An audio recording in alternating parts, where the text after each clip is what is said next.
Turnkey with Morgan Francis, sponsored by Integrity Roofing.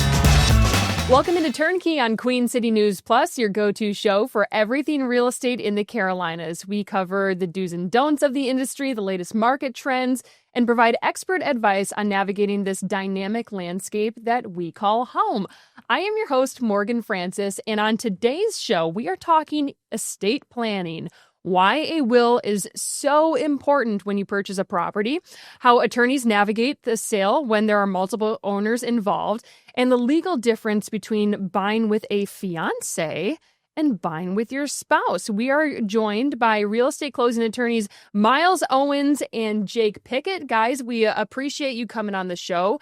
You are with, let me see if I can get it right, Lancaster, Trotter, Pickett, Owens? You got it. Trotter, Pickett, Owens? Got it? Now, is it Lancaster or Lancaster? Lancaster. That's fair. North Carolina or something. Yeah, exactly. Well, thank you for coming on the show today. A lot of people don't understand the closing process because why would you? You don't do it every day.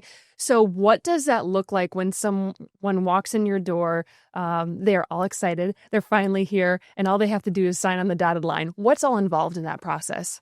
That's a good question. So from top to bottom, what the closing attorney's role in the real estate transaction is that we are essentially handling first and foremost all funds. All right, because we want when we're spending millions up to millions of dollars on a transaction, we want it to be held with a fiduciary, and all licensed attorneys are fiduciaries.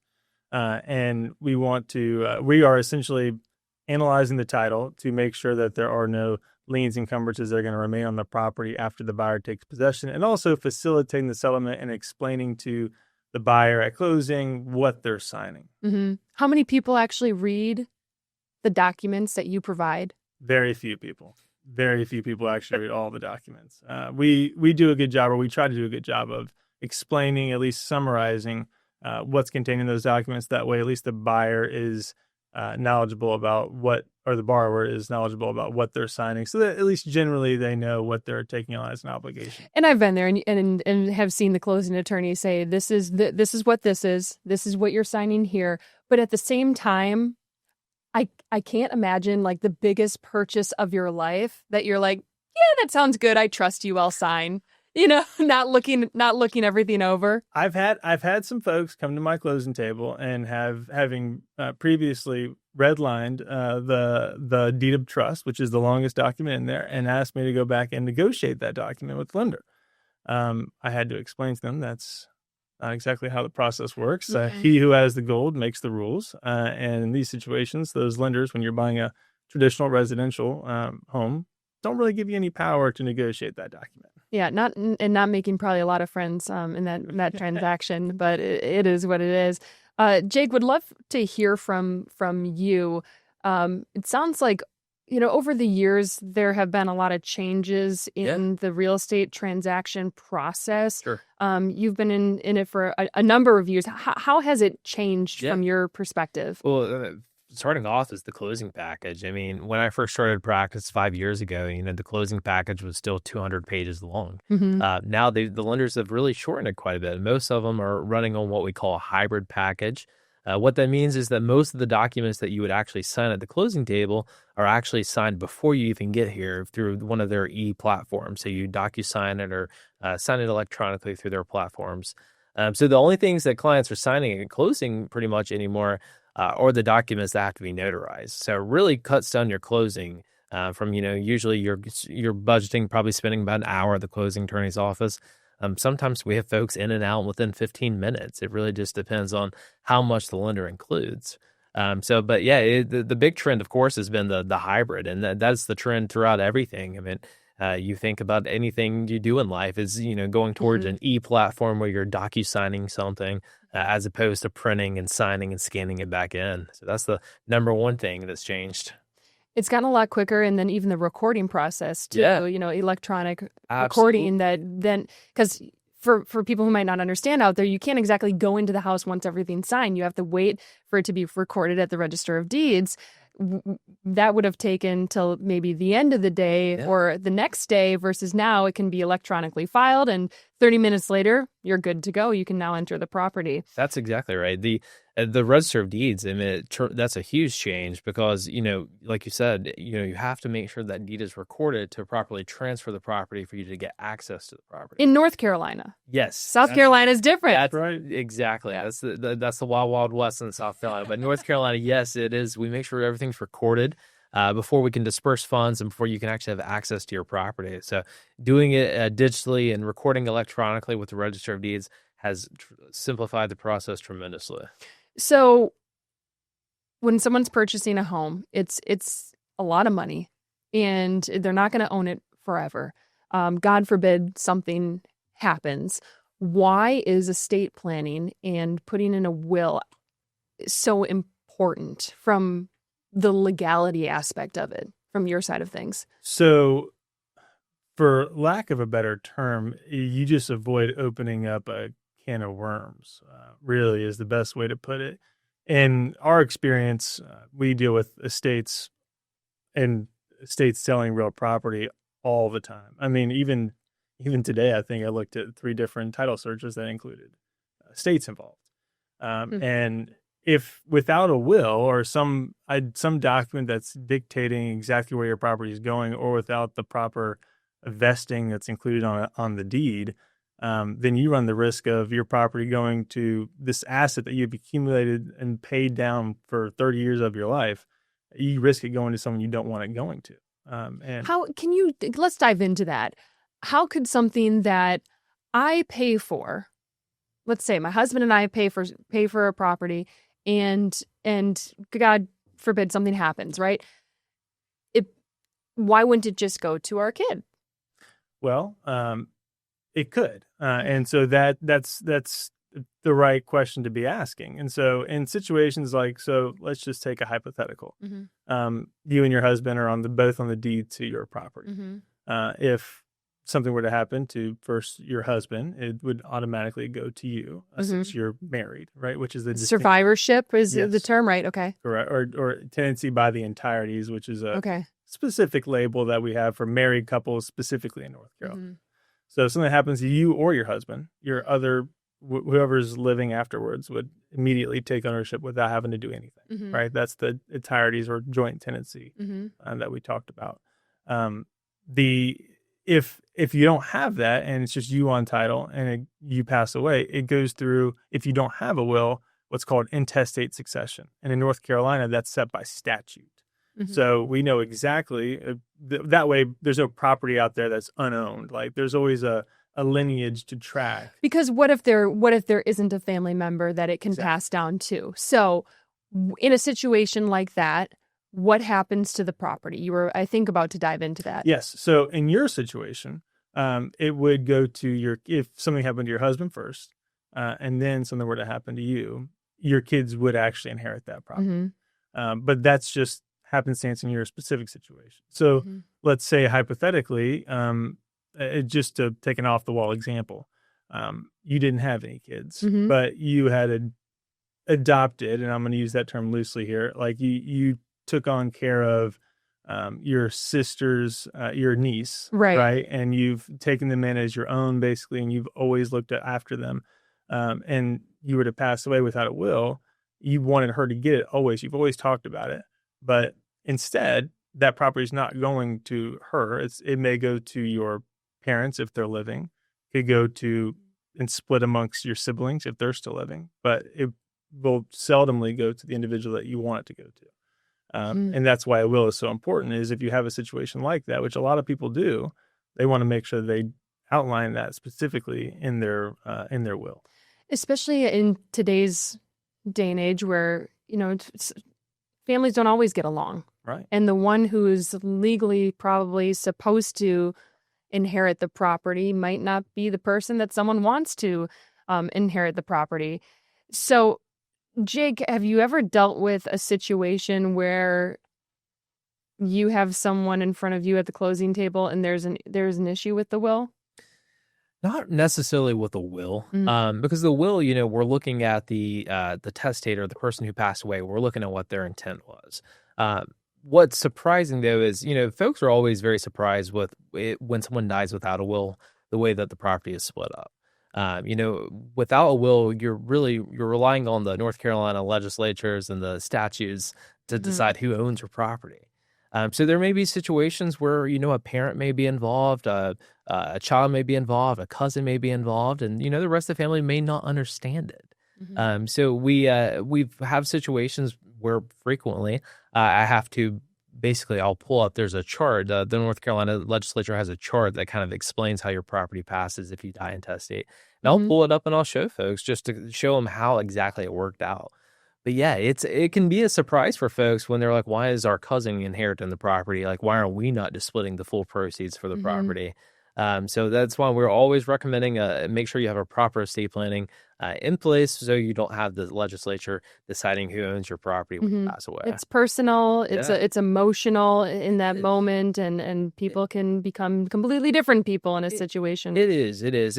And going back to kind of having a will, will, the greatest thing about a will is it is the testator, the person who passed away, it is their intent. So we see situations, and I see it quite often, where, say, for example, a mother had 3 children. She may decide just to leave the property to one child. Only one child may have taken care of her during her lifetime, and she may make a specific devise that she wanted her home to go to the one child. So there are sometimes tough conversations when we're going to through a title exam and reviewing an estate file where we have other children who are calling us, and we're having to show them the will where the mother made the intent, and then her direct devise was to devise it to one child. I'm sure you guys never imagined the conversations that you have to have. You're like, I've just wanted to be a closing attorney, and I really like real estate, and you're probably having to dive into a lot of like hard topics with people. We are going to take a quick commercial break because we have a lot more to cover. When we come back, we're going to talk about a multiple ownership situation. How does that all work out when someone's looking to sell a property? More Turnkey after this. Welcome back to Turnkey on Queen City News Plus. We have been talking about the importance of estate planning, having a will in place so that you're prepared for whatever life throws at you. We've been talking with Jake and Myles about that. And now I want to dive into when there's more than one owner. How does that get handled on both the buying and I'm sure it's more difficult on the selling side, but the buying side, you got to get everyone's name shoved into the area where typically there's only one or two. But on the selling side, it seems like it would get a little more tricky, right? Oh yeah, absolutely. My very first day in real estate, I thought it was a joke, but you thought it was a joke. I am really looking forward to this story. My boss put on my desk. He said, "Yeah, this file's been lingering for a little while. Why don't you try and take it on?" And it involved 32 different heirs. Whoa! And 32 different heirs, and they had been in the works for 12 months before I had gotten to it. And so, looking at the various heirs in that situation, every single judgment against all those heirs could result in a lien against that property, and having to pay them all off and deal with it. It can involve an outrageous amount of work. And for the most part, when you've got 32 family members, you don't all like each other, right? I mean, usually there's some type of bad blood in someone, and so it's a percentage game at that point. I mean, you know that someone's got beef with someone else.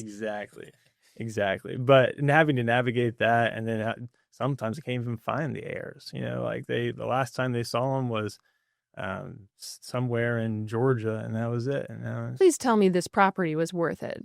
Actually, it did close. I think it was 2 years after I was at the firm. So we're talking about a 3-year time. How much are we talking here? Because if you're doing that much work on a $300,000 property, I would think the attorney's fees would add up for the people. And then at the end of the day, all the proceeds are going to you guys. No offense. I mean, your time is valuable.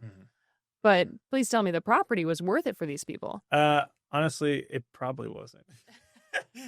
It was not a big purchase price. So Yeah. I think, if I remember correctly, I think the purchase price is like $150,000.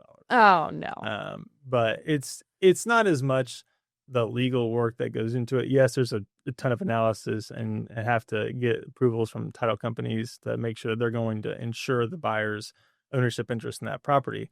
But really, it's it's like herding cats, it's like getting 32 people, and then we're in North Carolina. So the spouses have to join on that deed as well and sign that document as well. So then you bring in marital issues to people who inherited property. So that's just 32 can become 64 real quick. Exactly.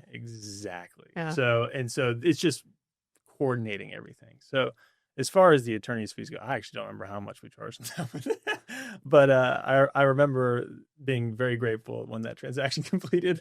What an introduction to the industry. I mean, that was no mistake. That was no accident. That was like, hey, give this one to the new guy. Let's see how he. I feel it was a scare tactic. I think they were just trying to feel me out. Yeah. Yeah. Well, it sounds like you can handle just about anything after 32. So do people need to plan for that, or how does it work on the seller's side, or is this just going to be a lot of research on the attorney's side? Yeah, so that's a great question. And usually it's, yes, the seller can do work. It really depends on the situation.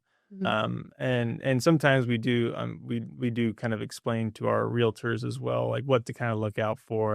If you've got a deceased property owner, make sure they've got a will. If they don't have a will, I'd say get ahead of figuring out the family tree, because once you figure out the family tree, again, and there is no will, then North Carolina statute lays out exactly who would own that property. So we encourage people before they put it under contract to reach out to us in advance so that we can kind of help go through that analysis, so that before they put it on the market and they're getting ready to sell it, we've already gone through the hurdles of getting it ready to go.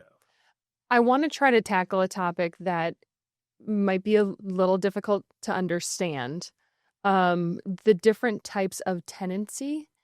Can you guys go through what all exists out there and start with what tenancy means when it comes to the deed? Yeah. So I think there's in North Carolina we have 3 different types of tenancies. We have tenants in common, we have joint tenants with rights of survivorship, and we have tenancy by the entireties.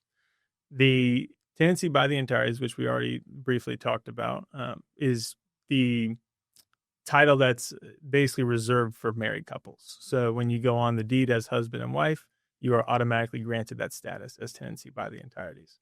And really what it means is that if something happens to either one of you, the other gets the property without having to go through probate, without having to dictate that in a will, or having to go through intestate succession, right? You just, it immediately goes to your spouse. You have that surety. Okay. Right? When you take title as a non-married couple, right, which a lot of folks do, there's 2 different types of ownership, which include the tenants in common and the joint tenants with rights of survivorship. The key difference is what happens to your property if or when you pass away. So, Morgan, as an example, let's say you and I were to take title to some property. We're not married. If I were to pass away. Thank you for covering that. Yeah, no. If, I got it. Example. If I were to pass away, yes, my 50% ownership in the property, which is the default percentage, would either go through my estate, so maybe my wife or my kids, or it would immediately go to you, right? So joint tenancy would mean it would immediately go to you. My estate would never become like a point of consideration. Tenants in common it goes through my estate. So if I have a will, it'll go through how my will dictates. If I don't have a will, it'll go through intestate succession outlined by North Carolina statute, which would go to my kids and my wife, or just my wife. I think it's really interesting to cover the differences between those two, because while on the surface it might not seem that common, there are a lot of investors out there who, I can provide the time and so can provide the money. What happens when someone passes away? Do you encounter that a lot with investors, or is there another scenario that I'm not thinking of? Oh, absolutely. I mean, we every single closing, when I see 2 folks who are unmarried who are purchasing property together, I ask them how we want to take title. Do we want to take it as joint tenants with rights of survivorship? And I explain it to them. Or do we want to do it as tenants in common? You see it in the investor arena, but you also see it with, partnerships, boyfriend, girlfriends, fiancés. You see folks all the time like that take property together. So we see it all the time, and we try to every single closing explain the difference of it because it's something that no one ever thinks about. No, I mean, especially if you're getting married, right? Fiancés. The last thing you're thinking about when you're planning a wedding is like anything else. Yeah. But I think a lot of people are excited about starting life together. Myles, from what I understand, you have a story of the difference between buying with a fiance and buying with a spouse when something does go wrong. Yeah, and sometimes, and if it's not highlighted at the closing table, and like my wife and I, we took title when we were engaged, and so we did the joint tenants with rights of survivorship. But if in my specific example, I've seen couples who were about to be married and they were engaged, and they took title as tenants in common. Which, as we talked about, does not transfer immediately to the other person if something were to happen to one of them. Well, in this situation, something did happen to one of them. And the fiance ended up, the female whose fiance passed away, she ended up having taken title, but because he didn't, the husband, or soon-to-be husband in the situation, didn't have a will, it went through intestate succession, which means it went to, since they didn't have any kids, it went to his mother, right? So his mother and his fiance now own the property together, and they didn't like each other. And so navigating that transaction when, mother wanted more money than fiance, when they went to sell it, they ended up having to go through what's called a partition sale, because one wanted to sell, one didn't want to sell. The fiance who was left didn't have anywhere to go, but technically the mom still had 50% ownership in the property, and so they went to the courts. The courts basically said they had to sell it. And so tough situation, but it could have been avoided had they indicated on the deed joint tenants with rights to survivorship. Do you think in that situation that is just something that they didn't know or didn't research, or was that an intentional decision to go the route that they went? After discussing with her on multiple different occasions, they had made the overt action to actually specify joint tenants with rights of survivorship, but it was just not, it was lost somewhere along the way and didn't make it to the deed. And that's why You got to read over the content. Yeah, there we go. Want to have time for one other thing when we come back from commercial break, and that's the crazy situations that do happen at the closing table. I'm sure a lot of wild moments for you guys. We're going to revisit that, though, right after this quick commercial break.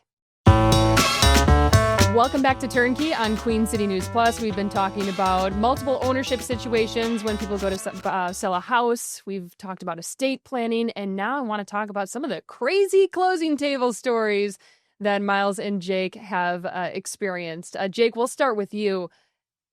Anything crazy that's happened in the final hour of just trying to close the deal? Yeah. I mean, I've seen some crazy things. I mean, normally it's when parties don't get along. So whether it's, parties who are going through a divorce and they're selling a property, we're very careful to separate those because we've had situations where, there's arguments at the closing table. They may not agree on a split. So we've seen that a lot. Another thing, too, is when buyers and sellers don't get along. Say that it's, there's negotiations that are quite contentious throughout the transaction. Fortunately, nowadays, the trend is really that the sellers and buyers don't sit in the same room much anymore. And when they put us in the same room, It is a little weird. It's awkward. It's awkward for everyone. It's for me, it's like a juggling act because you're trying to make sure everyone's happy and making sure that, you're not the small talk that no one wants to have. Absolutely. Happens every time. Absolutely. So true. What about you, Myles? Yeah. As far as crazy closing stories go, the one that jumps out to me is we had a transaction one time where it was a divorcing sellers, which is always, it's always contentious. And I was early in my career at this point, and I one of my paralegals at the time said, the husband had shown up with his mother, and I was like, I'll wait for the spouse to get here. It's probably not a big deal if we all sign at the table together. And my paralegal was like, I think you probably want to do this separately. And I was bold enough to roll the dice. We got in the room when the wife showed up, or the soon-to-be ex-wife showed up, and the mother of the son started reaching across the table to basically grab the then wife because she was, come to find out, and I didn't realize it until afterwards, that she had been abusing him. And, oh my gosh. Yes. And the mom finally got her opportunity at the closing table and was just ready to drop the gloves, ready to just put it to her. And me, a young attorney in the middle of both of them, was just shell-shocked. I bet. Just absolutely shell-shocked. And we ended up having to take them outside, separate them. You had to separate them. And wow. Yep. And we actually had the buyer's realtor hold the mom back, basically. Wow. This is like a movie. It was, I couldn't believe as I was watching what was going on. But I'm sure many more stories and interesting scenarios to come. That was just your glimpse into the rest of your career, huh? Oh, yeah.